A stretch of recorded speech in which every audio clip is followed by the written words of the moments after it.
Good morning. Welcome, everybody, wherever you're at. Maybe it's not morning, it's afternoon where I'm at today. I'd like to welcome you to our weekly health lab. Alternative Health Concepts is the name of the company that I'm with, and you can get to our website directly under my name right here. Go to our website and check out our wonderful information that we have for you that will help yourself heal yourself. And we believe that the body's the only thing that can heal you, that you need your immune system to be working optimally, and we put out information to help you get there. And that's one of our guests today that we're going to be talking to is made a lifetime career of doing just that and helping our bodies heal themselves. We also have a product on our site called BioPro Plus. Please look at it, find out about it, understand it. It's a supplement that is a bioidentical, bioactive supplement that you can take into your body. It's the main protein that your body produces from the thymus gland, and we've isolated some proteins that are critical to the modulation of your immune system. So go check it out and get your immune system back in health if you're fighting any type of disease or pathogen at all. So with that said, today we've got a awesome guest. And it was kind of neat to me.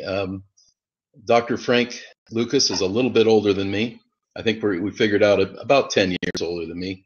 But I felt like immediately in talking to him that probably within the first 20 minutes of talking to him the other day, getting to know him, I felt like I had a kindred spirit. I realized that when I'm his age, 10 years from now, I want to be doing what he's doing. So I'm kind of following in his footsteps. I'm much more new to this game, but at the same time, I'm excited to learn from people like Dr. Lucas. Dr. Lucas is a PhD. He's a natural health consultant, and he just has a wonderful website. We'll get into that. He's written a couple books. We'll get into that, and just a lot of honorariums. He's been doing this for over 25 years, helping people help themselves get healthy. That's kind of it in a nutshell, and we want to hit on a lot of different subjects. But before I go into it, I just want to hit on 4 things, and we'll hit each one, and it's right off Hib's website, but what he does to help people. Number 1, he accomplishes their health objectives naturally. Number 2, he helps them discover root causes of declining and failing health. Number 3, he learns how to sustain or rebuild their health. And every body is individual. And so he gets to that root cause and helps you understand what you need to do to get your body healthy. And escape the trap of declining health or avoid it altogether. So those are four subjects, Dr. Lucas, that we want to touch on today. And we'll get to all of them, I'm sure. But before we do that, I want to turn the time over to you. And I like to just give us your little 2-minute story, if you will, of what got you to where you're at today and why you're here. Talk about, even in your younger days, how you came about to be Dr. Lucas, natural health consultant. Well, in my younger days, I was an athlete, and I have created several problems for myself. Most people can put their finger on the epiphanal moment when their life changed. For me, they cut me out of a fence in Jacksonville, Florida. And when they cut me out, my foot was on backwards. My spikes had slid underneath the fence when I was over to catch a foul ball. And when I bounced off of the fence, my spikes didn't move, but my body pirouetted. So that changed my athletic career significantly. And when God closes a door, he always opens a window. And my life started there.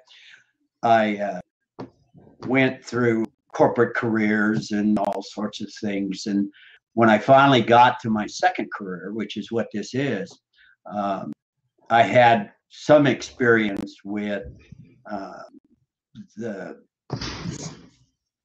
symptoms of the injury that I've had, and I became dissatisfied with the way I was being handled by traditional medicine. It was basically pain pills. and started searching for something else. And I ran into, the first guy I ran into was an aloe vera guy. And he sent me his sample of cold pressed whole leaf aloe vera. And it really helped. From there, I met other people. And when I left, I was a victim of, not a victim, I was the benefactor of a reorganization in the company I worked for. So when I had a chance to move into my second career, that's where I got started. And as everybody has, there's mentors in their life. And I went from being an interested client to becoming involved in all sorts of this. I became a formulator. Back when nutraceuticals in the 90s, nutraceutical was a brand new word. And we were on the cusp of the development of nutraceutical supplements. One of the things that I did is I learned to be a nutraceutical formulator. Nupro was a result of me drawing the short straw. The fellow I was working for made supplements for a lot of different people, and he became disenchanted with the fact that they'd cut your throat for 50 cents. And he said, we need to create a place where people can actually buy professional grade supplements that are put together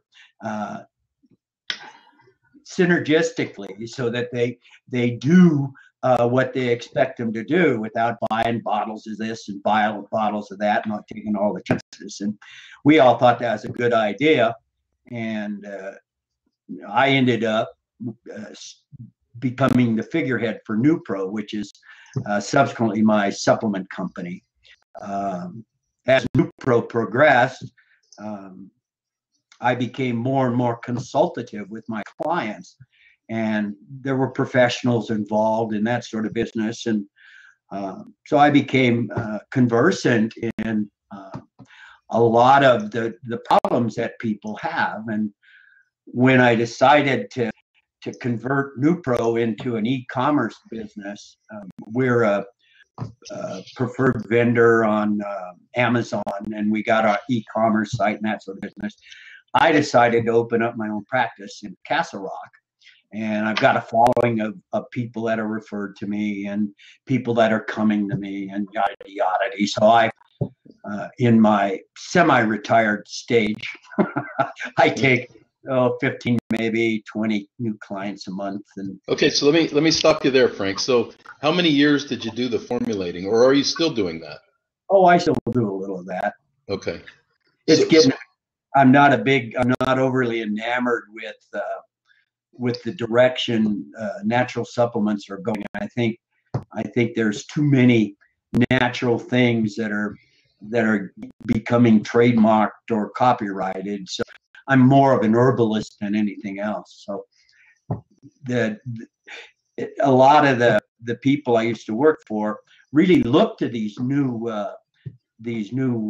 trademarked products because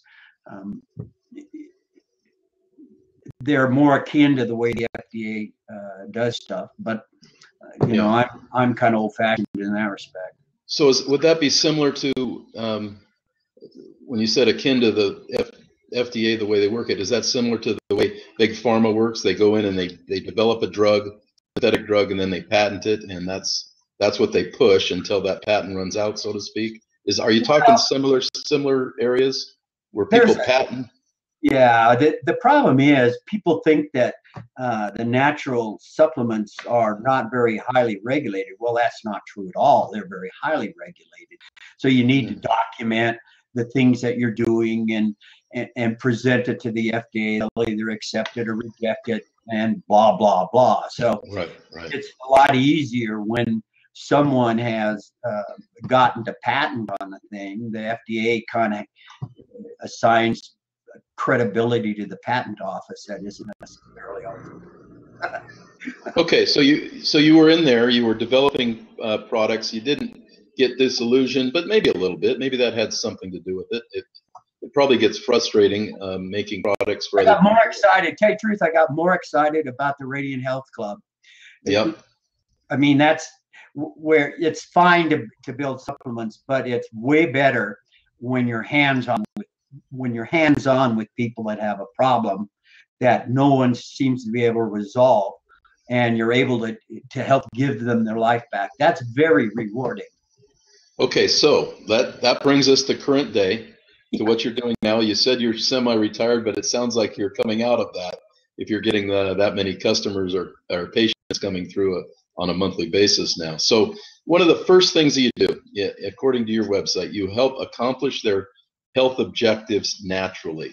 Talk to us a little bit about that. What does that mean in a nutshell?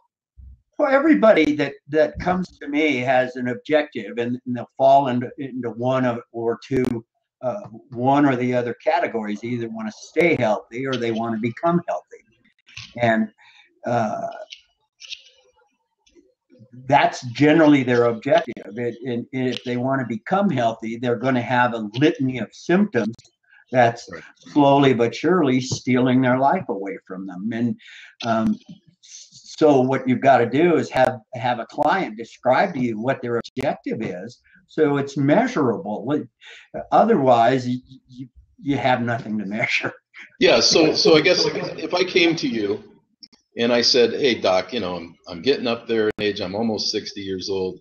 I've got the achy joints. I get tired easy, this and that. So I don't know what to do. I take these drugs that the doctors give me for high blood pressure, the whole thing.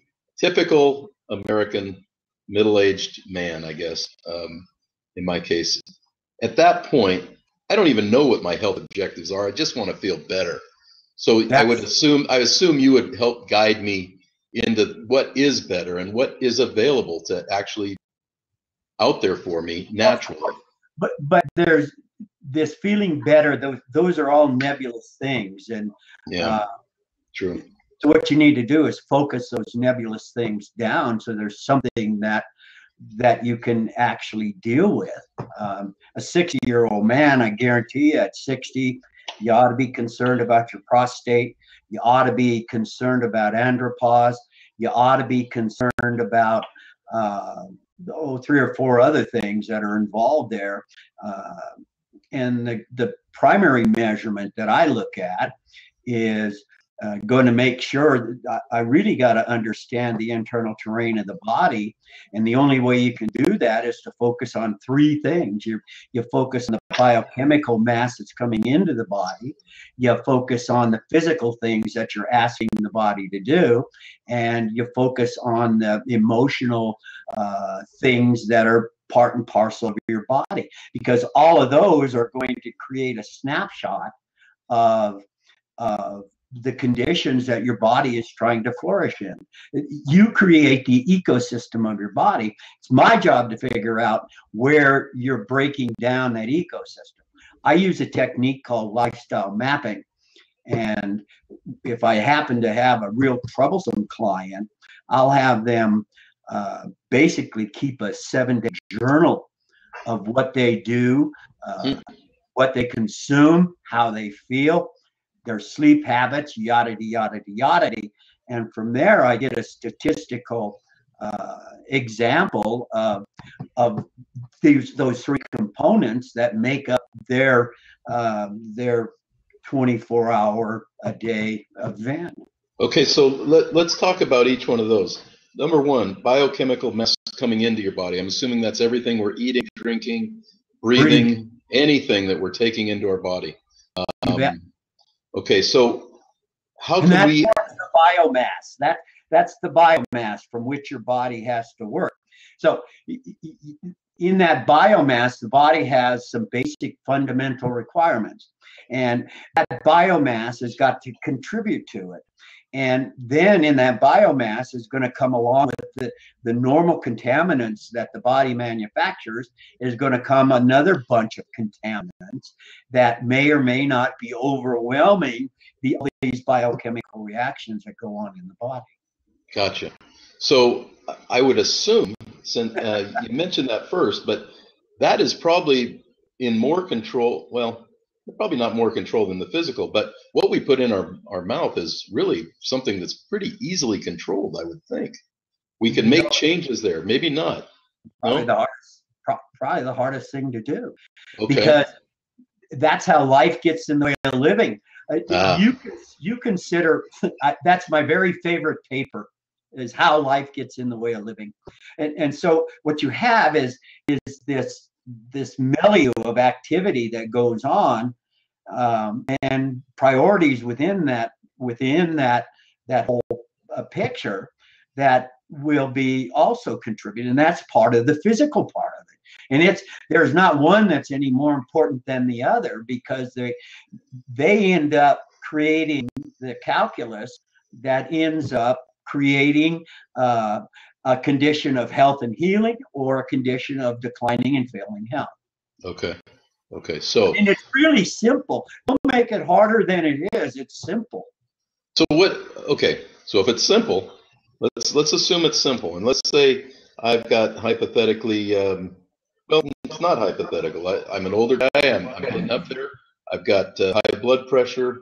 I've got achy joints. I haven't been diagnosed if it's arthritis or what it is, but it's those kind of things. For the most part, I eat a pretty healthy diet. So where do I start? Or where do you start with a guy like me? You walk in the door, we talk for 5 minutes, and I'd shove a pH strip on your tongue. Okay.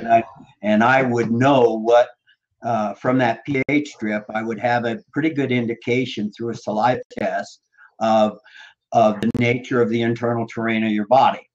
And if you're acidic, that's going to be contributing to inflammatory responses. That may, in fact, be contributing to your achy joints. The other piece I'd like to know is what you consider reasonable exercise. And if you're overtaxing your body, that's going to also be a contributor to the inflammatory condition that you're describing. And so like most of us, particularly my age, we still think we're in our 20s, even though we're in our 50s. And so we get back on the health kick, and the next thing you know, we're trying to run a marathon in 2 or 3 weeks. We're pushing way too hard. Yeah. Okay. My very favorite study, and we talked about this yesterday. I don't know if you threw it up or not, but my favorite study is, I think the guy's name is Chorowski. You might have it. I can't remember. Yeah, I do. I do have it. Go ahead. But his study was called Stone Age Genetics and Space Age Lifestyle. And what he did was, his basic hypothesis is that our genetic code was established basically in Paleolithic times. So when we were hominids is when the genetic code that makes us people was established. And from that code, that's what the body expects to survive and flourish. If you're askance of that, then the body is in a stress condition, and it's going to manifest in all sorts of things, whether it's mental, physical, or health-wise, and create it. His position is that we were hunter-gatherers, and there was it's kind of sexist, but the gatherers were the women and the hunters were the men. And based on your sex, you are inclined to those kinds of activities. And he suggests that hunters hunted about every 4 days. And so the body looked for those kinds of activities, and compartmentalizing and eating a regular diet. Women went out and gathered every 2 to 3 days. And the body is counting on those kinds of activities if your gender happens to be female. If you get yourself involved in this bizarre stuff, his position is that you're outside of what the body expects to happen, and that creates a stress condition, and the body responds in a stressful way, which is to put you into fight and flight, and it shuts down the HPA axis that communicates the various adjustments to the various systems and functions of the body. Interesting. Interesting. I put it up there, so I don't know if that's exactly, that's the one of the articles that you sent me. So people should be able to click on that and go to it. Good. I'll leave that up for a while, but yeah. So it isn't hard, I guess, is the bottom line, and I think we get so confused, particularly if we're diagnosed with something. Let's say we get, like most of us know, we have somebody or ourselves are diagnosed with something terrible like cancer.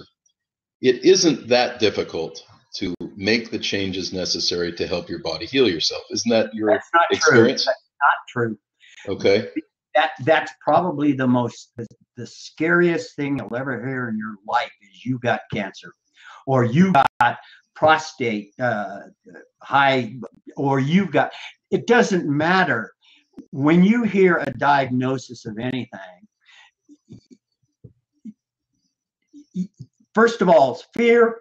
Then there's this quote commitment to fighting the battle, and then there's a disappointment when it doesn't turn out like you anticipated. It's always the same. It doesn't matter whether it's cancer, whether it's indigestion, whether it's a heart condition, whether it's pulmonary, whether it's joints. It doesn't matter. Every one of those things are going to change the way your life is, and that's going to create fear. And from fear, now you're building up another stressor, and you basically compound the situation that needs to exist for the body to heal. I tell people, my second favorite article I've ever written is called 2 C's and 3 D's. And 2 C's stand for choices have consequences.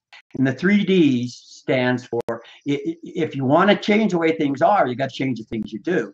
And it takes decisiveness, determination, and discipline. I like that. If you have those 3 things, or those 5 things, then you're not in a state of fear. You're not in a state of fighting. You're in a state of doing.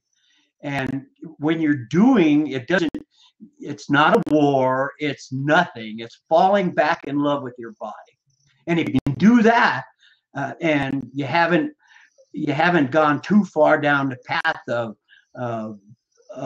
chronic disorder, then you've got a chance to change the way things are. And there's a point of no return now. Well, of course there is. But at the same time, would it be safe to say then that fear is something that is normal, that we'd obviously normally have, but can't we take that too far? In other words, if it is something that we're diagnosed with that is a bad chronic disease, and they're all bad, but something that's life-threatening, isn't there something that we can do about it ourselves? Absolutely. Yeah. It's fall back in love with your body. It gets back to the basics. I mean, Exactly. The body does not have a requirement for condiments. It doesn't have a requirement for candy and crap like that. It doesn't have a requirement for convenience foods and fast foods. It has a requirement for food. It has a requirement for relaxation and stress reduction. It doesn't have a requirement for multitasking. As a matter of fact, it goes askance of the genetic code. It doesn't have a requirement for these excessive expectations of vacations and recreation and those. None of that. It's learning to live in bliss. And bliss is, and you laughed at me when I told you this, but bliss is learning to enjoy the mediocrity of life. It isn't the extremes, and it isn't of either deal. It's not the exhilaration of all this extreme crap, and it's not fear and all of the regrets and all of the things that come along with that. It's knowing that if there are 2 conditions of a choice, it's either expected or unexpected. And so if you get an unexpected outcome from a choice you make, good. that means you've learned something. Next time, do it differently. Well, if you've got cancer, the last thing you need to do is when you get out of the hospital from a treatment, go eat chocolate cake. How many people reward their, I digress. Yeah, yeah, but that's a real deal. That's a real thing. I had a friend of mine say that. Millie's home. Let's take her our favorite dessert. Oh, great. Yeah. What you need to do is take her a half a dozen fresh vegetables and show her how to create a vegetable melee. 70% is green so the body can detox, and 30% of it's colored so it can protect itself from the stuff that's going on. I mean, it's insane. But I guess that's what I meant when I said it really isn't that hard. It's not easy, but it's a mindset. You gotta change that mindset. You've got to understand that what we've been led to believe is normal, the standard American diet, the SAD diet, is not normal. That is not normal. It's not what our bodies need. In fact, it's contributory to chronic disease. And we need to understand, learn what those steps are to do and put those and implement them and change our lives. It's one step. It's love your body. I got to tell you, there is no love affair that can ever be created in the body if your diet consists of condiments, confections, and MREs. And that's the standard American diet. And I hear excuses all the time why people can't do that. And the truth of the matter is they do it because they've let life get in the way of living. They're either busy regretting and fearing what's going to be in the future, or being disappointed because what's in the future never is. And they always miss the important moment, and that is to love your body. But you mentioned this fear business. Some of my clients that have had some pretty serious chronic diseases, the hardest thing for them to do is to convince their family and their helpmates that they're doing the right thing because of the conditioning and whatever advertising that you hear has created all sorts of little movies that go off in your mind when something happens that overwhelms common sense. So if I say cuckoo for what do you know? That's cuckoo for Cocoa Puffs. Well, what's Tony the Tiger, right? Yeah. Think of all the conditioning that you've gone through in how long you've been watching TV and listening to the radio? Yes, for a long time, 50 years plus. So there's where all those movies are. Yeah. So when you get sick, what's the first thing you're conditioned to do? Take an Advil or take something, that get the fever down, whatever it might be. And when it doesn't work, then what do you do? Go to the doctor. And then what do you do? Go to the pharmacy. Exactly. And then what do you do? Go to a specialist. And then go home and go to bed and then go to a specialist. Yeah, it's just on and on and on. But never treating the underlying problem. Or loving your body. Yeah, I like that. I have to argue with people about when their body is done and what they need to do to convalesce. People don't understand the body needs a chance to recover from a treatment, for goodness sakes. When the treatment's done, that's when recovery happens. And when recovery happens after that, then you still have convalescence to deal with. So you got rehab, you got this, you got that, you got this, and nobody ever thinks they convalesce. They're always wanting to know when they can eat like they used to, when they can go back to work, or when they can go see their family, or whenever they can start resuming the things that they did that were outside of mediocrity. That was the contributing factor to where they are. They're their own worst enemies a lot of the time. We're kind of all addicts, aren't we? We get addicted to certain lifestyles, and we just want to do it. That's what it seems like to me. No, everybody's propagandized. That's a better point. Yeah. Madison Avenue has programmed a response in your head, and you dutifully do it. You are nothing more than a drone for advertising. It's hard. That's one of the reasons I'm reading a term called lifestyle medicine. and I just love it. That I've practiced lifestyle medicine for 20 years. What is, hold on real quick, for those that don't know, what is lifestyle medicine in a little nutshell? Lifestyle medicine is loving your body. It's using diet and lifestyle modifications to set the stage for treatments. And it's even starting to be embraced by some MDs, some traditional medicine people, because they recognize that most what they have, and medicine honestly is wonderful. Medicine is the value of emergency medicine and the things that have happened in the way they control bacterial infections, those things have been absolutely monumental things. But when they get to managing chronic disorders, the physician always tells one of those people, well, you need to do something with diet. Well, the physician is lucky if he's got 15 minutes to talk to that person. And they're not really trained on diet anyway. So somebody goes out and searches around it. Lifestyle medicine is building teams now where people are, once the physician says, well, looks like you're pre-diabetic and we need to do some things with diet. And instead of kissing them goodbye, they say, let's make an appointment with me. Yeah. And he sends me a note and he says, we got pre-diabetic here. Put your deal together. So my deal is going to be diet. My deal is going to be supporting pancreas. My deal is going to be supporting metabolism.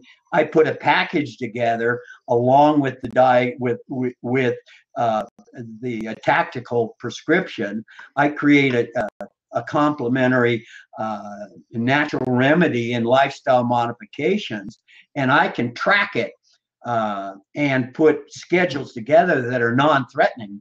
What's threatening about me? I don't have a white coat, and I never carry it. I just don't. So they get to come in or talk to me on the phone or Skype or whatever it is, and we follow this lifestyle approach I use. So they do their lifestyle mapping, and we get them.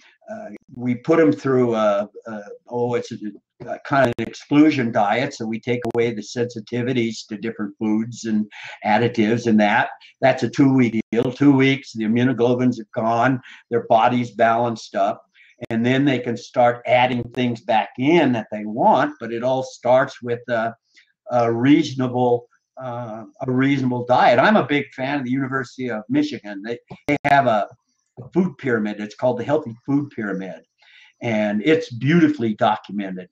And so in their pyramid is what they perceive the balanced diet. And of course it is what it is, but it's documented why you need this stuff. And it's a wonderful site. Nice. That's, I can refer them there so I don't look like an idiot. Of course I have some prejudices about stuff, but that's the way that goes. Well, if anybody medicine, it's elegant.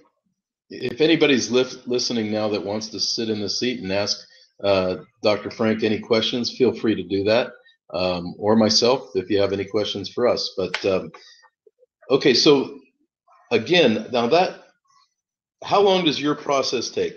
Let's say I'm that person with pre-diabetic that came to you, referred by my doctor. Now I'm sitting in your office. I get on your diet. I'm all charged up. I'm excited about changing my life and moving on and getting better.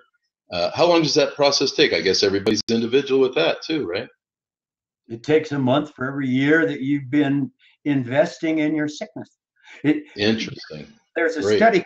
I like that. I like that.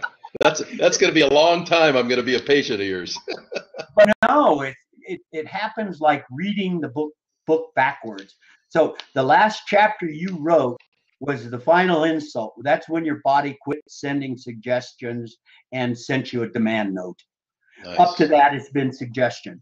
So as we go through these processes, it's like turning the chapters of that book you've written backwards. There's a study called senescence. Senescence is a study of aging.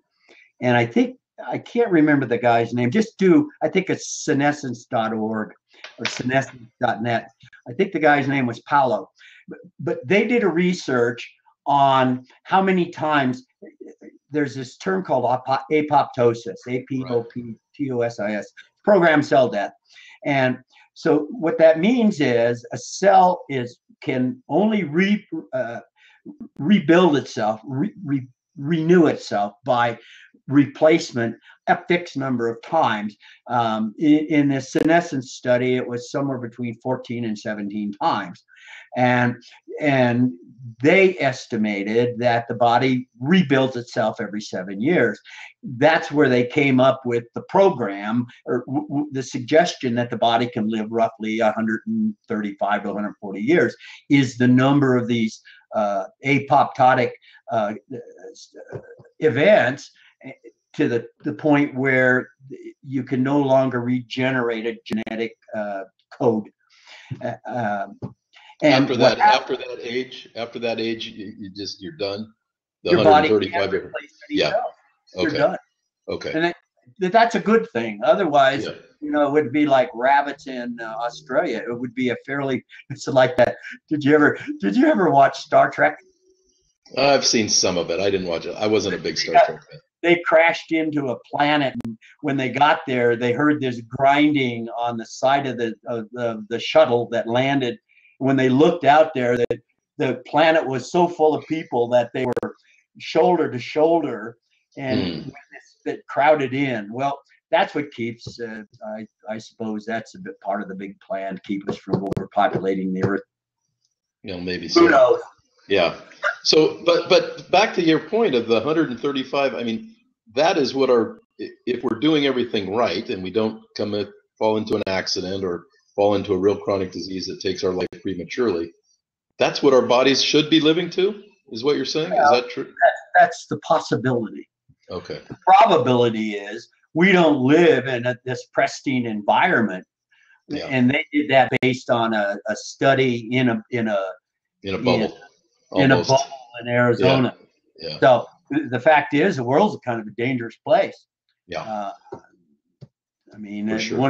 one of the big things that has increased lifespan is the most dangerous substance on Earth up until about 75 years ago was water. The fact that we are able to deliver clean water to a tap is absolutely miraculous. Waterborne diseases killed more people than any war ever did. So there are a lot of things that are taken away from this dangerous world. Fortunately, we don't have to fight saber-toothed tigers and caged bears, and you're not running around machines that are going to eat your arm off or stab you. So, but it's nonetheless is fairly dangerous, and things that we do in there impact. At night, you understand, at night, apoptosis means that you're building millions of cells, but you damage millions of cells. You're out in the sun, or you overwork, and instead of being able to live that cell existing for its whole period of time, it's either injured or damaged. It either has to be repaired or replaced on top of these apoptotic cells. And with that finite number of cells, it virtually guarantees that nothing is going to die in synchrony like they anticipate in the Senescence project. Okay, gotcha. That makes total sense, actually. Okay, so let's switch gears just a little bit now. Scary, isn't it? Yeah, I like it. That's interesting. So we're going to switch gears just a little bit. Obviously, you and I talked about being in this industry of alternative health, so to speak. Not a lot of people are buying into it. It's a very small percentage of people. And I don't know if buying into it's the right word, but exploring it because of the programming that's been done on all of us. So you have helped that education process by writing a couple books. Maybe you can explain, I know you've got a new book coming out or just out, and you've got one that's out and been out and looks like maybe even a bestseller, and you can get a copy or a free book on your website. So talk about the different books that you wrote, what they're for, and how they're going to help educate us and become healthy? My newest book is called How to Match Your Health Span to Your Lifespan. And that, I think that's a direct result of me getting older and watching what's happening to my friends. And everybody thinks that they're going to die healthy, and nobody does. So what happens is their health span drops off precipitously sooner than their lifespan. And what you really want to do is to carry that health span out closer and closer to your lifespan, so you spend less time in a warehouse. Yeah, convalescent hospital. Yeah, everybody thinks that the golden years they're going to be driving around in a whatever, they're flying around or driving around a motorhome, doing whatever they do, enjoying life, and they all think that they're going to eat lunch, drop dead on the couch, and see what's next. Well, that's not the way it happens. The very most expensive time of your life is that period of time when you're spending more time reading old newspapers or old books in the doctor's office and the time you die. And what you want to do is minimize that. Keep your magazines current, keep busy, love your body, so that period of time where you are being managed, your declining health is being managed. When you have a chronic disease, your health is being managed. This chronic disease, generally left unattended, will result in a crash. And so in traditional medicine and in the programming that's going on, they manage that crash landing. And the idea is not only to manage that and control the symptoms, but change that trajectory that's been brought on by the choices you've made in your life. And you can, in fact, change that trajectory from downward to upward. And the more upward you go, some things you'll never change. I can't replace I can't with herbs grow a new gallbladder. So if you had your gallbladder taken out, buy enzymes because you need them. Otherwise, your digestion's going to go to pieces. And then what? Got it? Yeah, right. There you go. That makes sense. But other than that, if we change that trajectory, the period of time that between when you move on to whatever's next and when your body is not sick enough to die is reduced. So what are some of the, that totally makes sense. And that, if you can get those two planes converging right near the end, you're going to finish out a great life. Or not falling off 20 years before you die. Prematurely, sure. Absolutely. Well, not even prematurely. You doubt me, you go to a nursing home and you see what it's like when your health span doesn't equal your lifespan. If that's what you dream of, keep doing what you're doing because that's what you're buying. Yeah, absolutely. I love that because that says it all. Go to your neighborhood convalescent hospital and find out if that's the way you want to be. And it'll be a shock that you won't want. And so then what do we do? So it's never too late, right? Love your body. It's simple. And that's what this book is about. Nice. Get a hold of how your body works. Throw away all those misconceptions that Madison Avenue is shoved in your head and figure out how your body is really supposed to work, what it needs, how you treat it, and quit listening to the this is where I talk about Bugs Bunny and Warner Brothers. There's this great Bugs Bunny cartoon that I saw when I was a little kid, and on his left shoulder was the devil telling Bugs Bunny what he needed to do to Elmer Fudd. And on his right shoulder was the angel telling him how to be good. Well, this is Madison Avenue. This is your conscience. And your conscience knows what your body wants. It's just that this guy is talking louder than this guy. And this guy goes, okay. And off you go. And pretty quick, you got to give this guy more voice than you give this guy. That's exactly. all. So it really is that simple. But what's the trick is, and this newest book, the Health Span Lifespan book, gives you that data. And by the way, real quick, anybody that's watching this or watching the replay on our website, if you look down to the right, you can see the links to the book. You can click on those links.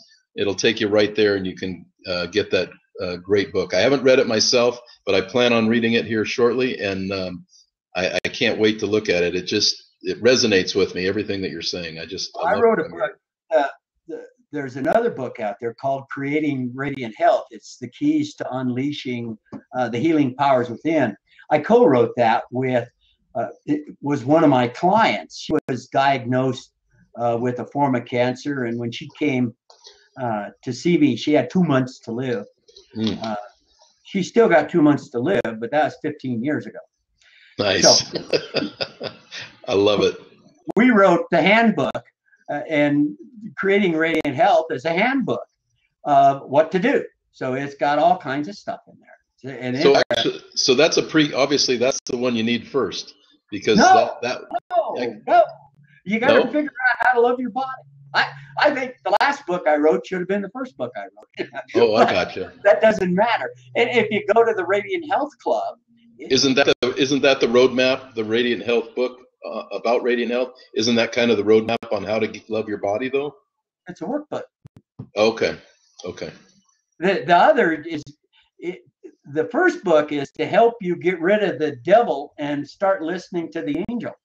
Okay, gotcha. That's a big book, and that gets done.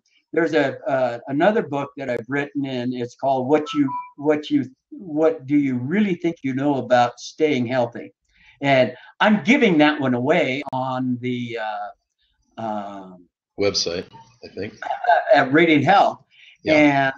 And there's another book that I'm giving away. I give it to all my patients, and I'm giving your people access to it. So if your people go to the book section, it'll come up, and click on it, and I'll give them a PDF of that thing, and they can go.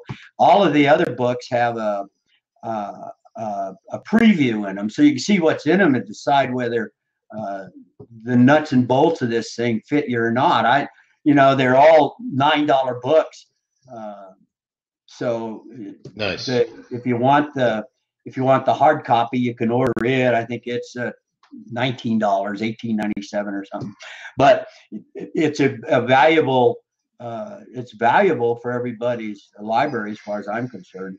Absolutely. And Jeannie is running. She's got a cancer ministry, and she uses that book extensively in the people that she ministers to in her ministry. Is that the lady you co-wrote the book with? Her website, if you want to read about her, is creatingradianthealth.com. Oh, okay. She's got a wonderful story. Mark, if maybe just real quickly, Mark, if you could put that up also, if you get a chance, creatingradianthealth.com, and put her website up for those of the watching. I'm sure that we'd have some people that would be interested in that also. So, well, good. I mean, I'm just excited about those books. I'm more excited about your philosophy. I mean, it's funny. On one hand, I thought I understood what you're saying, and no, it's just you're wrong. It's simple. Love your body. Go right to the easy part first. And that's it in a nutshell. And that's big. It's encompassing to say love your body. I mean, that's not something you can just say without doing and get results. I mean, there's some big steps. Love your body involve a 25-mile run. Is that loving your body? That would kill my body. How does gorging yourself with condiments and infections and MREs, is that loving your body? No. It doesn't even make sense. Yeah. If I said, okay, Mike, to help you feel younger and more virile, what I want you to do is get on your bicycle. Make sure you get one of them bikes that makes you scrooch down. So Yeah. we'll be sure to clear up your prostate. And what I want you to do is go for a 5-day ride in the Rocky Mountains. Start in Denver and end up in Durango. Be sure to hit all 7 passes on the way up. Is that loving your body? No. That's extreme stuff. How about get on a paddleboard out in the bay and paddle around with the sharks? Is that loving your body? No. It's extreme. It's that looking, and it's interesting. That's all self-medication. Do you understand that? That high that you get from those sorts of exhilarating things kicks off the same brain chemistry that heroin does. So you're self-medicating. The condiments and the confections and the MREs, they're programmed to kick off those same self-medicating brain chemicals.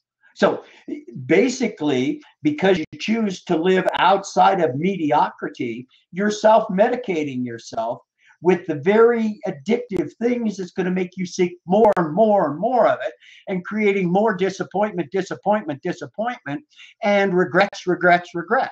It's crazy. Love mediocrity. Love the bliss. It's awesome. And you can do that by, like you said earlier, live in today, live in the moment. And love your body. And love your body. Yeah. So it's real easy if you just put it in perspective like that. I love it. We've come full circle. I thought we started out easy, but then I thought, well, maybe not so much, and now we're back to easy. It's it really is. It really is. I would tell you the hard part is this little devil over here going. Yeah, and how do you decipher through that? Because there's a lot of misinformation combined with good information. There you go. I love it. That's what this is all about. Yeah. Everything that I've got out there is designed to help you simplify the process of loving your body. Lifestyle mapping shows you it's like going to a marriage counselor. You know, the counselor says, geez, you're not taking care of your spouse. You should do this. You should do that. Well, all those books say, here's a way to counsel with your body so that you can fall back in love. Think about little kids. You ever seen a little kid loving their body? Oh, yeah. I mean, we got a granddaughter. Well, yeah. Well, gee, just because I'm bald-headed doesn't mean I have to be grown up, does it? Right. And especially since this guy is defining what grown up is. Exactly. That makes great sense. Awesome. Well, we've got just a few minutes left at the top of the hour, and we like to respect people's time, and we like to end up. So tell me, give me a last parting shot, if you will, Dr. Frank, and what we can do, what we should do, as far as making sure that our lifestyle, our health, what is it? Our health and our life. Health span and lifespan. Health span and lifespan meet and converge at the same point or very close. What do we need to do? Love your body. All right. That's too easy. Well, there's 3 components. We started with this. There's 3 components. It's biomass, it's emotional, and it's physical. And in those 3 vans, what you want to be able to do is to put those 3 vans in the 24-hour period that represents us. And that then breaks down into 3 components too. It's work, it's family, and it's self. And if you know anything about vans, they're all circles. And so if you've got it balanced, you got an equal balance here, equal balance here, equal balance here. And they'll come together in a funny little triangle right there in the middle. That's bliss. That's loving your body. Now, if you're suffering from a chronic disease, it's pretty risky to miss some of those metrics. If you're not, it's simple to every now and then have an excess. It isn't going to hurt. But what's the killer, and here's the summary that you're looking for. It's what you will do every day helps you. What you do occasionally won't hurt you. Perfect. It makes it even easier. Is that a exclamation point or is that a period? I think it's exclamation point. I like it.